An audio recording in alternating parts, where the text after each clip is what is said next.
Hoy comenzó la transición, la primera reunión entre Lacalle Pou y el presidente electo Yamandú Orsi. Les propongo también seguir analizando lo que dejó la elección del pasado domingo, pero mirando a futuro, ¿qué puede pasar? Estaré conversando con Mariana Pomier y Eduardo Botinelli. Bienvenidas, bienvenidos. Así comienza la B.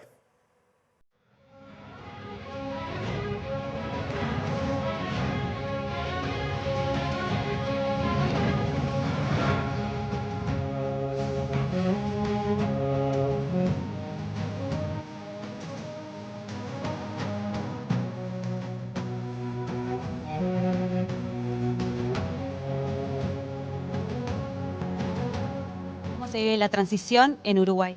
Bueno, se la muestro. Acá está. ¿Cómo le va? Esto no estaba armado. Esto no, para nada.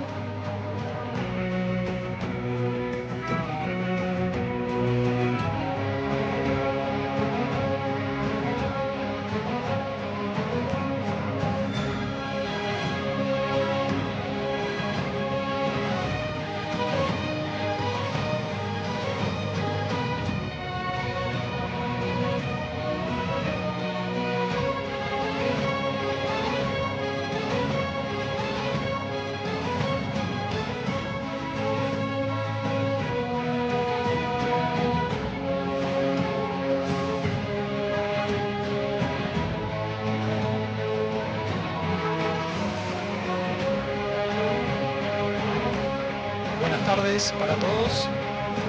Recibimos en la sala de prensa de la Presidencia de la República al señor presidente electo de la República, Yamandú Orsi, a quien a continuación escuchamos. Bueno, muy buenas tardes. Es un gusto. Gracias por estar. Bien, la campaña electoral, a todos los trabajadores de la prensa.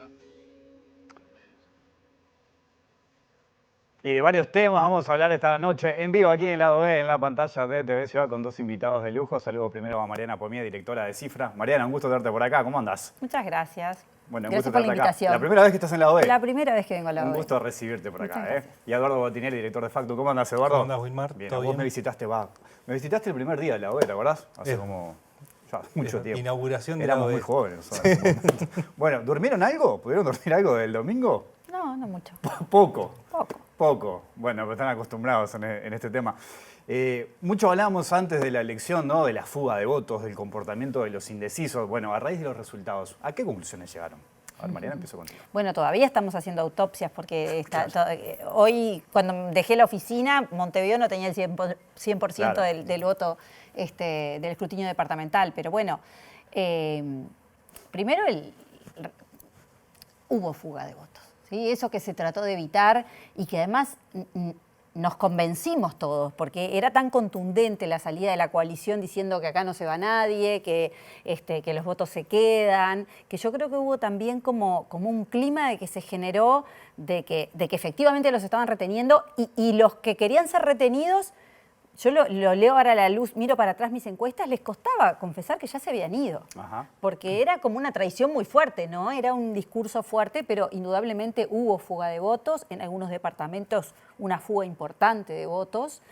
Y también hubo una cierta captación de los otros partidos chicos, con lo cual algo compensó, pero claramente terminó votando en noviembre por debajo de lo que había votado en octubre. ¿Eduardo? Sí, en realidad el comportamiento fue el tradicional.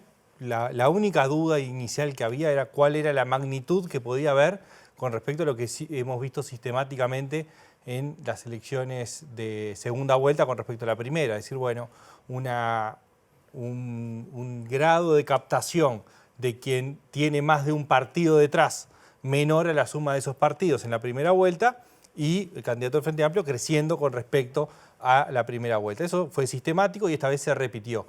La diferencia que aparece es que la caída es menor a casi todas las veces anteriores del lado de Delgado, digamos, lo que hoy representaba Delgado. Pero hay que matizarlo justamente con lo que decía Mariana, es decir, había una parte de los partidos no alineados en los bloques que fue hacia el lado Delgado. Entonces la pérdida fue mayor que la resta simple. Y claramente la captación de Orsi fue mayor a las que fueron las de Vázquez, Vázquez en el 99, Vázquez en el 2014 y Mujica en el 2009, es decir, levemente por encima. Por debajo lo de Daniel Martínez en 2019, pero eso fue un contexto totalmente distinto, en la medida que hubo una caída muy grande del Frente Amplio, con un electorado que era más próximo, igual al Frente Amplio en una segunda vuelta. Es decir, es un contexto distinto al que tuvimos en este, que hablamos varias veces, digamos, de una coalición que era mucho más compacta que lo que había sido en 2019, pero mucho más chica. Que quizás ese es un punto de análisis importante que, si miramos noviembre de 2019 y noviembre de 2024, Delgado votó cerca de 3 puntos menos que lo que votó la calle Pou, y Orsi cerca de 2,5 puntos más que lo que votó Daniel Martínez en el 2019. Es decir, pequeñas variaciones. La variación más grande en realidad se dio en octubre, porque la suma de partidos de la coalición perdió 7 puntos y el Frente Amplio creció 5 con respecto a 5 años atrás, en octubre, ¿no? Ahora, cuando hablamos de la fuga de votos, ¿no? ¿Cuánto pesa, por ejemplo, las identidades partidarias, ¿no? Eso de que a un colorado le pueda costar hoy en día votar un blanco, o al revés, ¿no? Un blanco votar un colorado. ¿Estuvo presente esto acá? Yo no sé si la identidad partidaria se traduce en un rechazo al otro. Ajá. La identidad partidaria es una identificación con un partido. Si ese partido ya no juega, yo ahí veo qué hago. No necesariamente el no votar a Delgado por un colorado es porque es un blanco. Es porque yo puse a los colorados en lo que pude. Después empieza el partido de nuevo. Para algunos será no voto un blanco, para otros, bueno, elijo, se dan las cartas de vuelta y elijo. Pero la identidad partidaria se da en octubre. Entonces, en noviembre algunos la siguen y otros se sienten libres, por suerte, de elegir. Yo creo que subestimar eso y a la vez traducir en que el rechazo es porque es blanco, no es tan lineal. Ahí hay un candidato que puede no gustarme, hay otro que puede gustarme más que ese. Yo soy recolorado, pero ahora elijo de cero. O sea, no. Me parece que la culpa no la tiene el anti otro, sino la preferencia por algún otro candidato. ¿Eduardo? No, y después hay otro elemento particular que se mete cuando comparamos octubre con noviembre, que es hay una elección parlamentaria también. Claro. Y la elección parlamentaria y la movida departamental, que si bien no juega directamente en octubre, hay cierto alineamiento de que el peso de octubre también tiene alguna vinculación hacia mayo, es decir, el apoyo al intendente se da a través del voto a la lista del intendente o la que apoya al intendente a nivel de diputados. Entonces, hay una elección que no solamente es presidencial en octubre, es una elección también parlamentaria y eso en el interior del país tiene un peso importante. En Montevideo menos, pero en el interior tiene un peso relevante. La fuga básicamente se dio en el interior fuertemente. Si uno mira departamentos como 33, Artigas, Cerro Largo, el Frente crece 8, 9 puntos. No, en todo lo que es el noreste del país, eso es 5 puntos en promedio, pero en promedio entre noviembre del 19 y noviembre del 24. De octubre a ahora. Octubre sea un crecimiento importante de también. De octubre a noviembre, o sea, en un mes, en esos departamentos, el Frente pasa a votar 9 puntos o 10 puntos más porcentuales. Sí. En 4 semanas. Claro.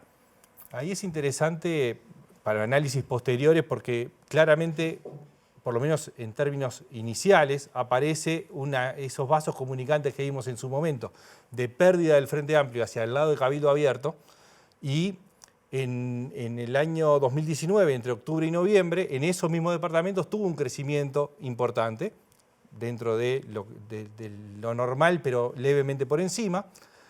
En octubre del 24 y en noviembre del 24 tiene un crecimiento más grande y coincide con una caída de Cabildo Abierto. Es decir, ahí el Frente Amplio, en esa estrategia de despliegue territorial, logró reconquistar un voto que había perdido entre 2014 y 2019, básicamente a través de la aparición de Cabildo Abierto, también hacia otros partidos, el Partido Nacional, el Partido Colorado, pero creo que ahí territorialmente y cuantitativamente aparece esa ida y vuelta, digamos, de votantes entre 2009 y 2014 lo captó, entre 2014 y 2019 lo perdió y entre 2019 y 2024 lo recuperó. Ajá. Por lo menos De una hecho, proporción importante. Vota mejor en departamentos donde Cabildo había votado muy bien en Claro, octubre del 2019. Claro, claro, es un buen punto eso. Ahora, ¿qué destacarían ustedes de las estrategias de los dos? ¿A qué voy? Por ejemplo, de Orsi se decía mucho que lo tenían como atado prácticamente, que no lo dejaban salir, que hablaba poco. En noviembre dio un poco más de entrevistas, Sí. se lo vio un poco más activo. E incluso, por el lado de Delgado, se lo vio muy duro, por momentos contra el Frente Amplio, con una crítica muy dura. Y después del debate, él salió como a buscar acuerdos, tender puentes. ¿Cómo lo ven ustedes eso? Yo creo que la estrategia mirándolo ahora con el diario del lunes, ¿no? Sí. Todos reclamaban ver más a Orsi y lo que muestran los números es que lo vieron en el interior, ¿no? Esa estrategia de ir pueblo a pueblo, de dedicar sus energías a ir a hablar con la gente y sobre todo con líderes locales, bueno, dio sus frutos, porque el crecimiento en el interior, en nuestra lógica política, solo se logra si vas, si hablas con la gente, si la gente siente la cercanía. Entonces, es cierto, nosotros no lo veíamos mucho, pero otros lo estaban viendo, ¿no? Entonces, con el diario del lunes creo que fue una estrategia exitosa, con el riesgo de que un poco se lo estigmatizó, ¿no? De que se esconde. No estoy diciendo que capaz que no lo haga, pero yo creo que estaba trabajando en un terreno que le fue muy útil, ¿no? Y creo que en la segunda parte, bueno, ahí se concentró un poco más en Montevideo y en darse a comunicar. Creo que también lo que pasó fue que por no haber estado tanto, le costó, la primera semana era como que estaba medio dubitativo, ¿no? O sea, no se había probado antes y tuvo que hacer como todo el aprendizaje ¿Pero vos decís ese. la primera de noviembre? Sí. Ah, del balotaje. Sí. Ajá.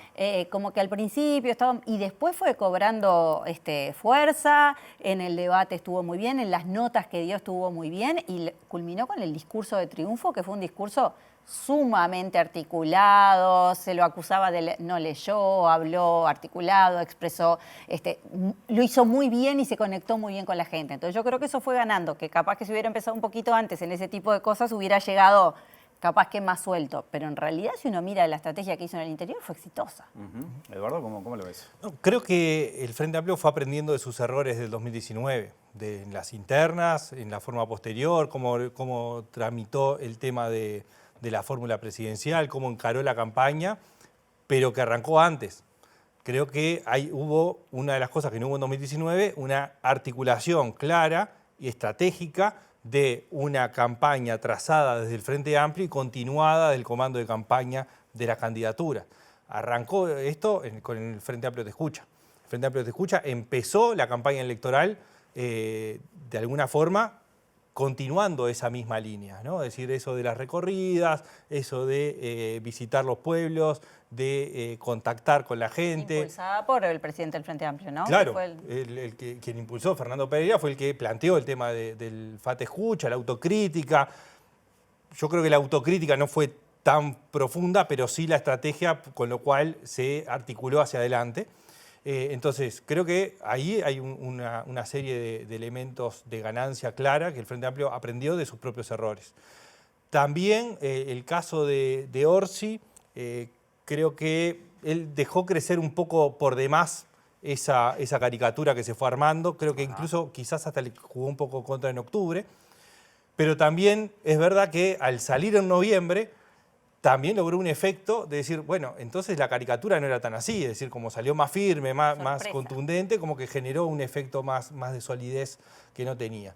Lo otro es que el debate también lo utilizó relativamente bien, es decir, bueno, en una campaña que estuvo pensada siempre de los dos lados, con la idea de no cometer errores, ¿no? Es decir, básicamente fue muy cuidada en no cometer errores. De hecho, por ejemplo, el discurso, de los discursos importantes, el único que no lee es cuando se saca el lastre de arriba y logra soltarse después de haber ganado. Es decir, si acá me equivoco, no va a tener costos, porque en definitiva ya está.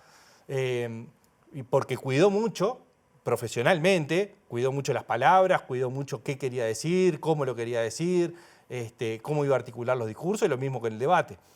Y creo que ahí hubo también en el debate la necesidad de articular algunas propuestas específicas que hablaban a determinados segmentos específicos. ¿no? Es decir, bueno, hablar a la juventud, hablar a quienes estaban en contra de la eliminación de las AFAP, hablar a los que votaron el sí de la seguridad social, es decir, logró articular los mensajes y no por el debate en sí, sino por la utilización posterior que se hizo de las pastillas de los debates, ¿no? Es decir, de llegar a los públicos que se quería llegar a partir de la difusión de los mensajes. También yo creo que hay cierto reconocimiento. La primera semana se estuvo discutiendo en la campaña otra vez sobre quiénes tenían razón, si los 60 que rechazaron el plebiscito o los 40, y el Frente hablaba mucho de la gente que solo votó el sí.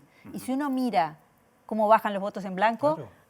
Realmente ahí captaron algo. Gente que había votado el sí enojada porque tal vez el Frente no lo estaba apoyando contundentemente, pero llegado el momento, bueno, pero si es entre Orsi y Delgado, voy a votar a Orsi, Un buen ¿no? punto ese, ¿no? Esa semana que todo el mundo decía, basta, no hablen más del tema, ya entendimos, unos son más, otros son menos, las urnas hablaron, y sin embargo uno lee ahora y dice, bueno, en realidad le llegó el mensaje a los que le querían hacer llegar el mensaje. Claro. Hoy, cuando hablábamos de las estrategias de los dos, en los últimos días se lo vio a la calle Pou cercano a Delgado, desde ahí ese chivito que comieron en el centro de Montevideo el día de la elección.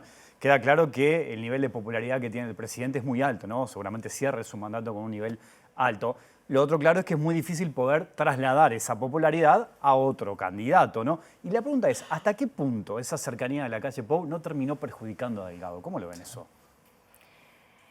A ver, Delgado tuvo que construir un liderazgo a la sombra de un líder que estaba todo el tiempo ejerciéndolo, no con mala voluntad, o sea, no era para embromar a Delgado, ¿no? Pero el presidente estuvo inaugurando cosas que se hace siempre y que además es lógico por nuestro ciclo electoral. Empiezan a construir algo cuando asumen el gobierno y con los tiempos que llevan lo terminan inaugurando cuando termina, ¿no? Pero quien veía al presidente estaba todo el tiempo mostrando cosas del gobierno. Y eso recordaba. Y Delgado estaba diciendo, vótenme a mí, que el presidente era Luis y no era Delgado, y que el que hizo las cosas es Luis y no Delgado, y yo creo que no le daba espacio para construir su liderazgo.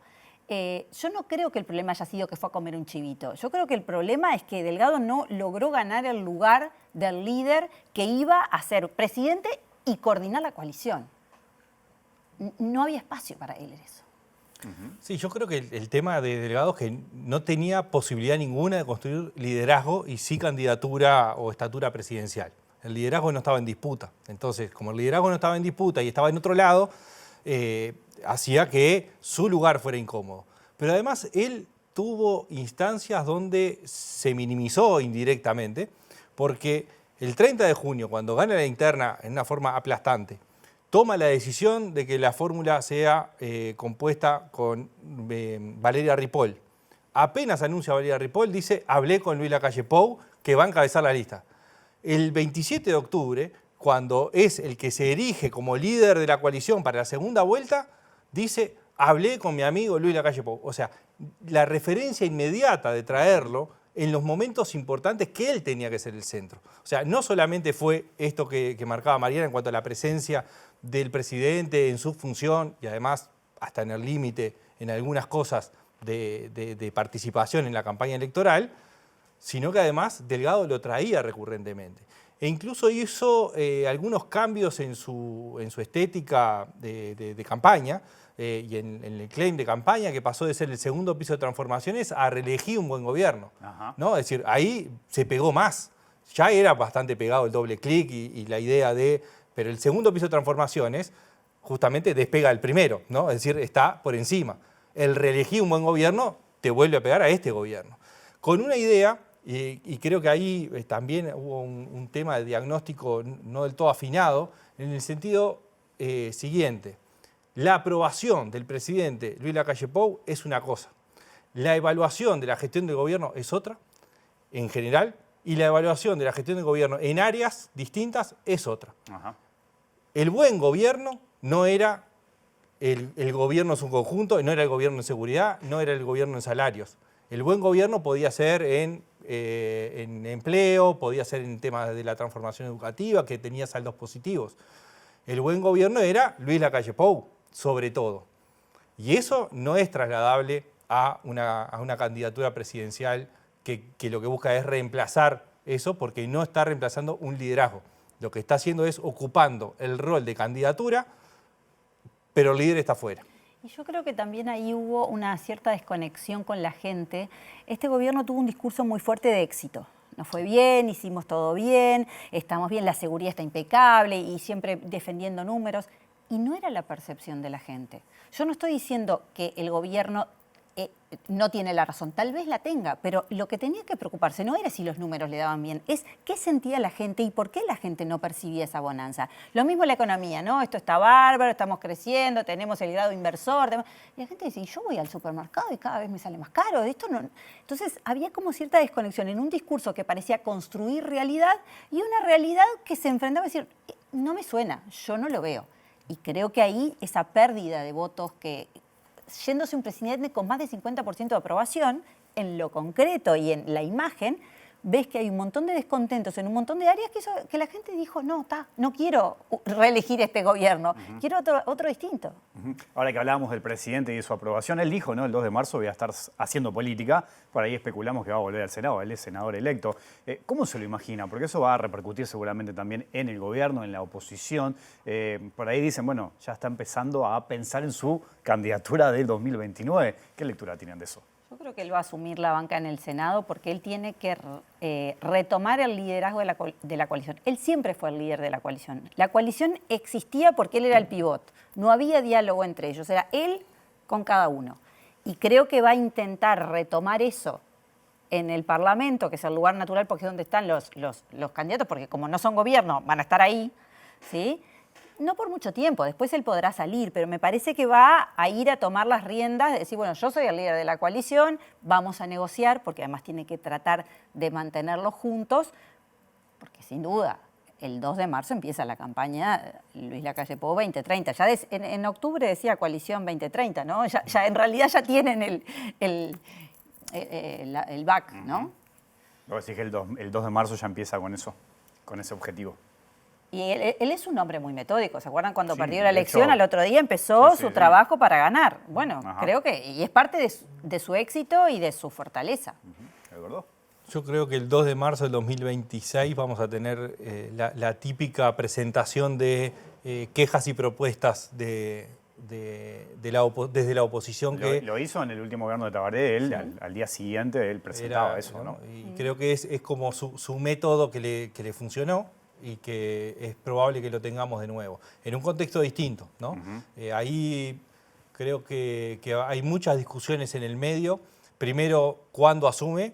Si asume al principio, si asume un poco después. ¿Por dónde asume? ¿Qué lista? ¿En qué sectores? Sí, claro. Claro, ¿por cuál lista asume? Porque eso significa dejar a alguien afuera. Debería ser por la propia, por la 404. Ahí dejaría a Lema fuera. Ahí ¿no? dejaría a Lema fuera. Entonces, eso supone un costo político para Lema, para su sector, para el sector del propio Lacalle Pou. Está la discusión si hay o no hay la posibilidad de crear el partido de la coalición republicana como a nivel nacional. Es algo que seguramente hay algunos actores que lo están impulsando, otros que están claramente en contra. Eso es parte de la discusión donde Lacalle Pou va a tener un rol importante en la medida que siga siendo el líder del Partido Nacional y reconocido por los demás, por lo menos por ahora, como líder de la coalición. Ahora, en cuanto al liderazgo, ¿no? Si miramos al Frente Amplio, ¿qué pasa? O sea, Yamandu Orsi, por ser presidente, ¿se transforma en un líder de la fuerza política? ¿Cómo lo ven eso? No, yo creo que es una construcción que lleva su tiempo. Puede llegar a serlo, porque los espacios están libres. En el frente hay que construir liderazgos, los viejos líderes ya se murieron o están en eso, ¿no? Entonces yo creo que naturalmente no lo va a hacer, le va a costar, pero puede llegar a ese lugar, porque tiene una sintonía con la gente muy grande, tiene un nivel de popularidad y un muy bajo rechazo. Entonces creo que, y es una persona cercana, si le va bien, tiene mucha posibilidad de construir un buen liderazgo. No, tiene las mayores posibilidades de erigir un liderazgo. Probablemente, creo que el Frente Amplio no va a un liderazgo único o unipersonal, sino más bien un conjunto de líderes que van a conducir el Frente Amplio, ¿no? El propio Fernando Pereira como presidente del Frente Amplio, Orsi como presidente, pero hay otras figuras de otros sectores del Frente Amplio que tienen peso propio, ¿no? Del Partido Comunista, en menor Bueno, Blanca medida. Rodríguez va a ser una figura que el Frente quiere ponerla como... Sí, yo ahí lo que distingo es las posibles candidaturas de los liderazgos, ¿no? Es decir, que hay que ver cómo se van acomodando justamente en la cuestión del liderazgo. Significa no solamente la capacidad de posicionarse, sino de ser reconocido por los demás y de conducir, ¿no? Es decir, de que, digamos, trazar líneas y que el conjunto del Frente Amplio siga esas líneas. Igual yo la veo a Blanca más como líder que como candidata a presidente, porque dentro de 5 años va a ser una mujer grande, ¿no? Sin embargo, tiene una conexión con la gente. Uno leía los relatos de campaña, ¿no? Ella llega al interior y es impresionante lo que genera. Entonces, me parece, la veo más para líder que para candidata, pero bueno, no sé, algunos hablan de ella como candidata, pero me parece que tiene ahí también ella una conexión interesante que puede generar un liderazgo femenino, además que siempre... Sí. Jane, en el cierre, ¿no? ¿Qué expectativa tienen con el gabinete, por ejemplo? Porque el gabinete, la conformación del gabinete también trae repercusiones en el Senado, en el Parlamento, ¿no? Que eso para el Frente Amplio puede ser un desafío. Por esto que hablábamos, uno piensa, imagina que la oposición va a tener un Senado muy fuerte, ¿no? La calle Pou, Delgado, Bordaberry, bueno, hay que ver qué pasa con Ojeda, pero eso es un equilibrio que el Frente Amplio y es un desafío enorme que tiene que resolver ahora. Sí, yo creo que se van a cuidar justamente por eso, porque saben que necesitan un parlamento fuerte, porque en diputados va a tener que negociar mucho. Entonces creo que eso condiciona la elección de algunos nombres, que sacarlos de ahí puede ser un riesgo. Hay nombres naturalmente asociados a áreas, pero yo creo que la estrategia hay que mirarla más a nivel global, ¿no? Sí, si bien en el Senado tiene menos necesidad de fortaleza para conseguir los votos, o sea, para negociar, en realidad lo necesita para la discusión parlamentaria, ¿no? Para defender al gobierno en la discusión de menos integrantes, con más peso, y donde están los demás pesos de la oposición. Por lo tanto, necesita contrastar eso. Mientras que en diputado lo que necesita es mucho más la negociación y articulación, la interna, pero la externa, porque es donde necesita los 2 votos que le faltan.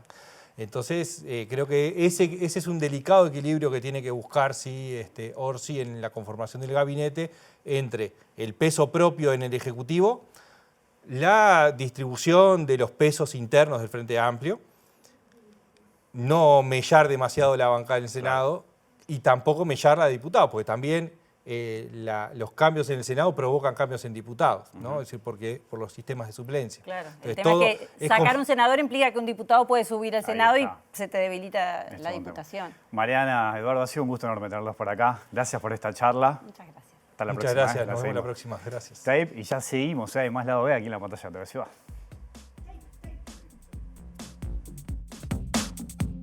Y a partir de ahora sí empieza una transición, un proceso, un trabajo que es arduo, pero que lo primero que tenemos para decir es que las puertas están bien abiertas como para trabajar de manera tranquila, con todo sobre la mesa, con los materiales preparados y ya con las condiciones dadas como para poner los equipos a trabajar en la cancha. Alejandro Sánchez será quien se ponga en contacto con la gente de Presidencia para empezar el camino de intercambio de información. En esta instancia surgieron asuntos que nos involucran a todos o que nos involucran a todos.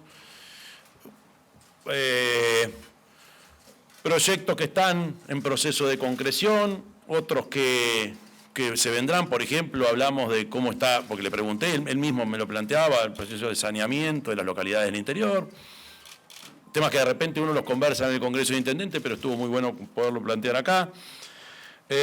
También temas referidos a Mercosur y algunos compromisos. Orsi, ¿qué pasa con esos temas que el presidente de la calle ha dicho que deben ser decisiones compartidas con el gobierno entrante? Y pregunto específicamente por la firma del contrato para una nueva planta en Arasatí, que es un proyecto con el que el Frente Amplio ha tenido ciertas diferencias. No hay una fecha y no sé si lo van a firmar o no. Sé que había algunas observaciones, no lo pregunté, pedí observaciones que tenían que ser levantadas. Me imagino que ningún gobierno, ninguna autoridad puede caminar hacia adelante si esas observaciones no son levantadas.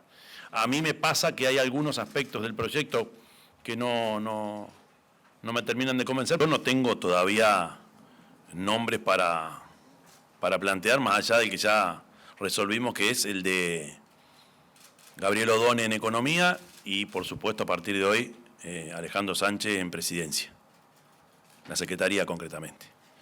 El resto, a su debido tiempo, lo vamos a plantear. Hay muchos nombres, estamos analizando todo lo que se nos propone y, por supuesto, la clave es lo que usted decía del equilibrio. Nuestra fuerza política se apoya en esos equilibrios que también tendrán que ser de género, por supuesto.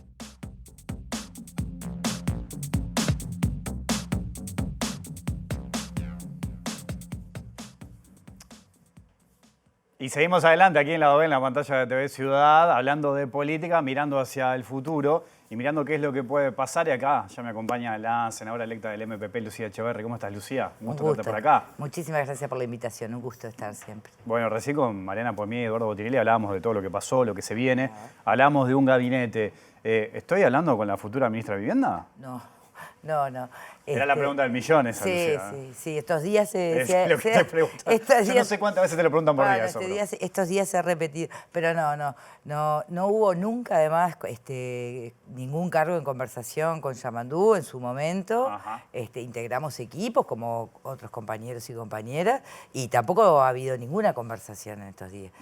No, para nada, nada. La pregunta nace obviamente porque es un tema que vos venís trabajando desde hace mucho tiempo, pero ¿te interesa, por ejemplo, más allá de esto que acabas de decir? La política de vivienda o la vivienda en general, la producción del hábitat, es un tema que siempre he trabajado, por supuesto, y lo sigo. Pero lo sigo como otros temas, ¿no? Claro, ahí tengo una vocación, si se quiere, una trayectoria que me es más fácil y además conozco más del tema, obviamente, ¿no? Pero mi primera experiencia parlamentaria fue este periodo que está terminando. Conformamos un equipo de trabajo realmente muy potente que me acompañó. Aprendí muchísimo, tanto de las dinámicas parlamentarias y de sus tiempos, como de otras políticas que a veces el propio trabajo, ¿no? Cuando te metes en la gestión, no estás en los detalles, que fue para mí muy importante. Y me sentí bien, me sentí cómoda. Creo que bueno, eso, yo soy de trabajar y si hay equipo, con más razón, con mucha más energía. Ahí veíamos, Lucía, un tramo de la conferencia de prensa de hoy de Orsi después de esa primera reunión de transición con el presidente de la calle Pou. El Frente deberá resolver distintos temas que vienen de este gobierno, ¿no? Por ejemplo, el proyecto Neptuno. ¿Qué debería hacer el Frente Amplio allí? ¿Qué mirada tenés sobre eso? A ver, el Frente lo primero que planteó, incluso en los dos llamados que hubieron las autoridades al Parlamento, ¿verdad? En las dos oportunidades lo que planteó es, el Frente no está en contra de que haya una nueva toma, es decir, una nueva fuente de agua, ¿no es cierto?, alternativa a la del Santa Lucía.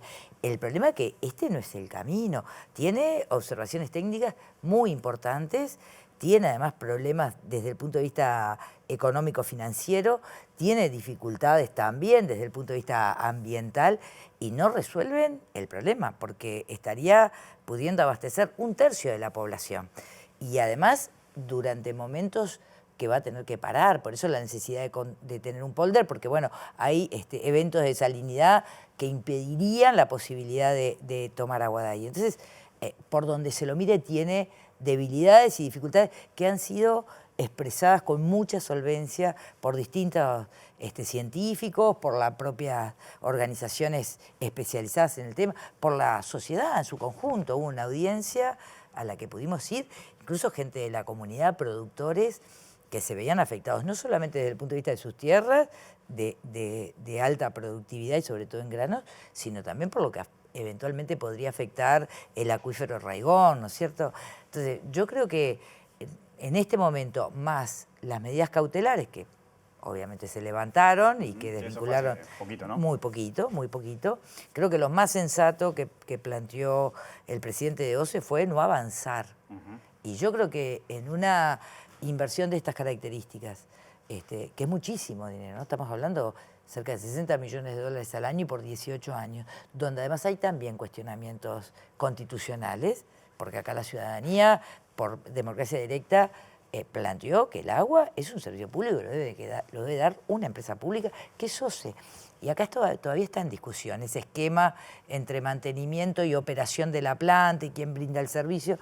En ese nivel de incertidumbre, con ese nivel de cuestionamiento desde el punto de vista técnico y científico, y que además no resuelve el tema de abastecer de agua potable al 1.600.000 habitantes que es el área metropolitana, a mí me parece que corresponde que el gobierno frene, espere. O sea, el Frente Amplio debería frenar eso.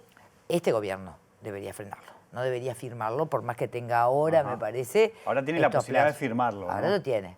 De hecho, lo podría hacer si se levantan las observaciones, como mencionó Yamandú, y también hubiera de parte del Ministerio de Ambiente la autorización ambiental. Que todavía no está, en realidad. Todavía no está. Y entonces, si eso sucede, bueno, que está dentro de sus potestades, de su marco de gobierno, sin duda, creo que es cuestionable.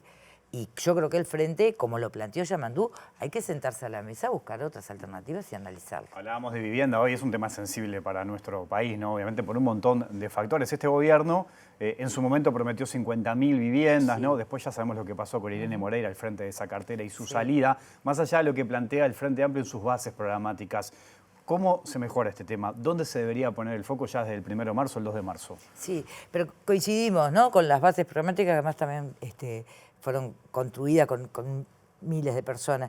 Pero hay ahí, me parece, por lo menos tres ejes importantes en el tema de vivienda. Uno tiene que ver, por supuesto, con la precariedad habitacional, en donde además se la combina con pobreza, con desigualdad o con segregación, y es muy complicada y muy crítica la situación. Ahí tenemos muchísimas familias. Ahí hay gurises que están naciendo y hay gurises que están creciendo y hay que atenderlos en forma urgente, y tiene que haber una batería de medidas que puedan responder a la emergencia, que puedan dar soluciones intermedias y que puedan dar soluciones definitivas. Y ahí hay que etapabilizar. La intervención no quiere decir que vos tengas un proyecto terminado y por tanto la gente espera un año y medio, o construís, no importa dónde, y la trasladás cual objeto a otro lugar. No necesariamente el que tú saques a una familia de un lugar y lo lleves a otro con vivienda, que queda lejos, que pierde sus vínculos afectivos, que pierde las referencias del barrio, las formas de sobrevivir, significa que le resolves un problema, le ocasionás otro, porque en esas circunstancias la intervención es vivienda imprescindible, pero necesariamente tiene que venir de la mano también de la malla de protección social, tiene que venir de la mano de equipos que sostengan y aporten en términos de educación, de salud, de integración, de convivencia y por supuesto de trabajo. ¿Y esa coordinación está prevista? Porque como decíamos, Por cuando hablamos de vivienda no es solo el techo, que es importantísimo, Exacto. ni que hablar. Fundamental. Es seguridad, salud, educación. Exacto. Es imprescindible, pero no es Hay suficiente. muchas madres solas con hijas y Muchísimo, hijos, y una muchísimo. vivienda es fundamental. Totalmente. ¿Eso está previsto Sí. al momento de abordar este tema? Está previsto en las bases programáticas y además está establecido también dentro de las prioridades, ¿no?, que es la capacidad que tiene que tener el Estado de sentarse en una mesa y acordar sobre un territorio cómo llegan y llegan juntos. Se necesita dinero para eso, ¿no? Por supuesto, se necesita dinero. También es cierto que el plan Avanzar, que iba a ser la inversión récord, además de anuncios, comprometió y tiene endeudamiento comprometido del país con muy pocos resultados de gestión. Así que ahí seguramente queden cosas comprometidas y recursos para poder direccionar. Yo te decía, Lucía, que es un tema sensible. Seguramente mucha gente que nos está mirando dice, bueno, bárbaro, ¿qué pasa con los alquileres? ¿No? Los alquileres caros en Montevideo. Sí. ¿Cómo piensa encarar eso el Frente Amplio? Los alquileres caros en Montevideo y en otros lugares del país también, ¿no? Es cierto. Pero por un lado son los alquileres y por otro lado quien está pagando un alquiler hoy pero quiere acceder a su vivienda en propiedad, ¿no? Entonces yo creo que ahí hay por lo menos dos grandes líneas de trabajo que ya están planteadas. Una tiene que ver con el plan de alquiler social y esto es construir viviendas de propiedad pública pero que sean alquiladas a montos donde la gente no comprometa su subsistencia. Eso va a implicar primero la posibilidad de acceder y de permanecer en una vivienda acorde a sus necesidades, sin comprometer dinero, digamos, más allá del que puede, ¿no es cierto?, frente a otras cuestiones de la vida cotidiana, pero por otro lado va a implicar también construir un observatorio que te permita realmente datos rigurosos para poder analizar el mercado de alquileres, el mercado de arrendamiento, que no funciona mecánicamente, que tiene sus particularidades, hay que ver en dónde se está alquilando, qué características tienen esas viviendas, cuántos metros cuadrados, en qué entorno se está.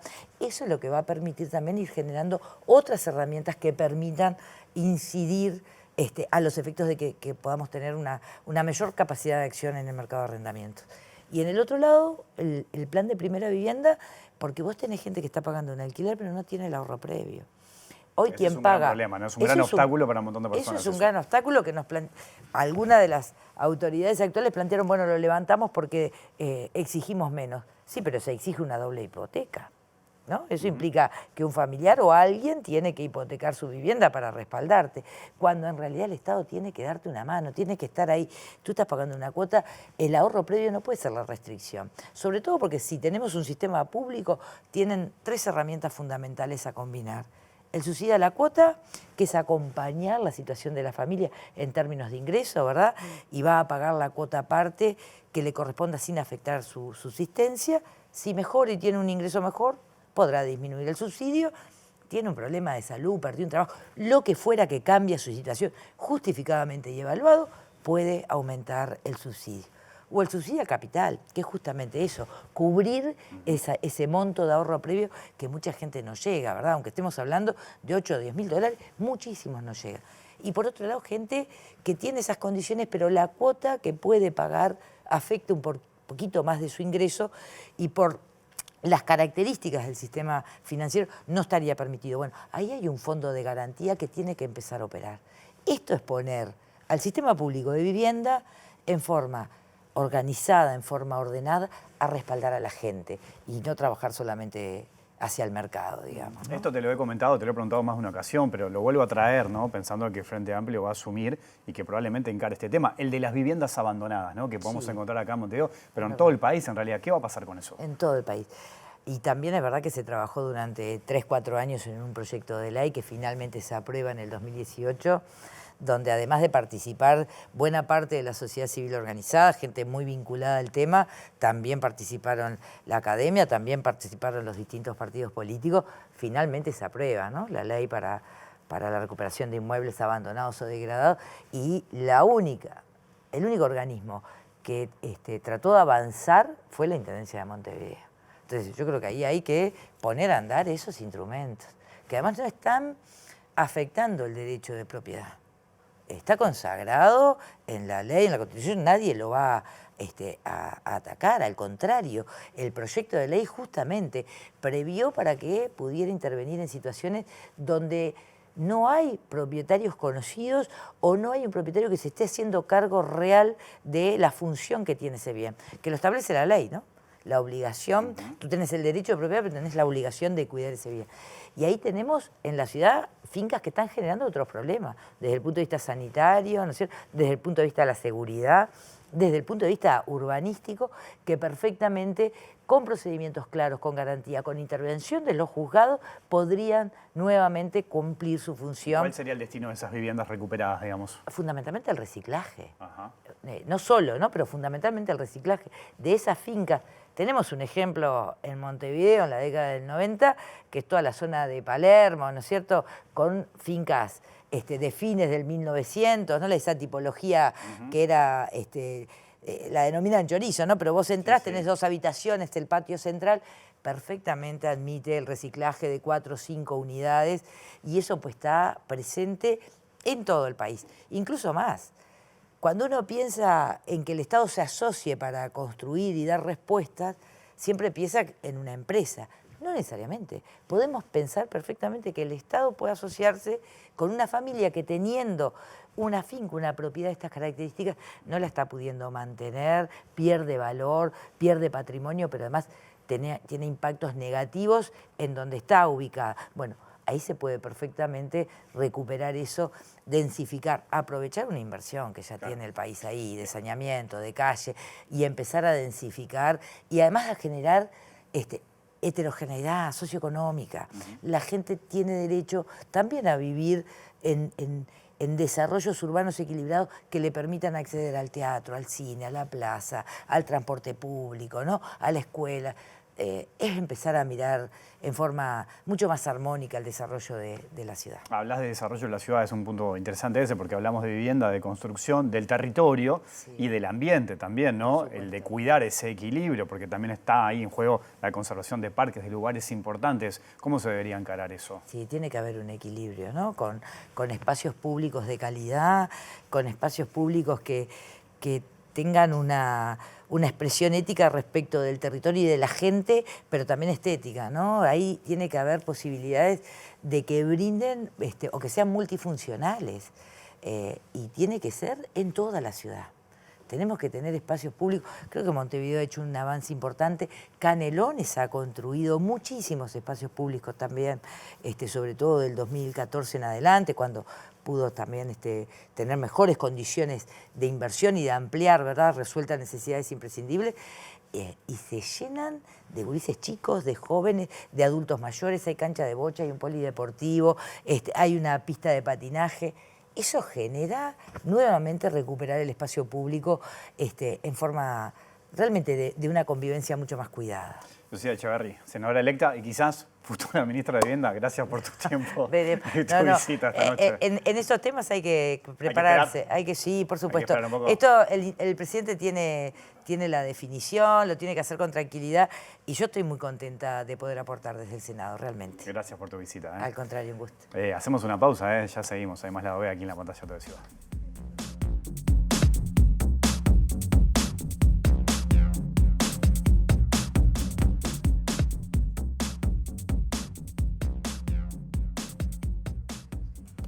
Y vuelvo para decir adiós. Volvemos mañana a las 20 horas. Que pasen bien. Chau.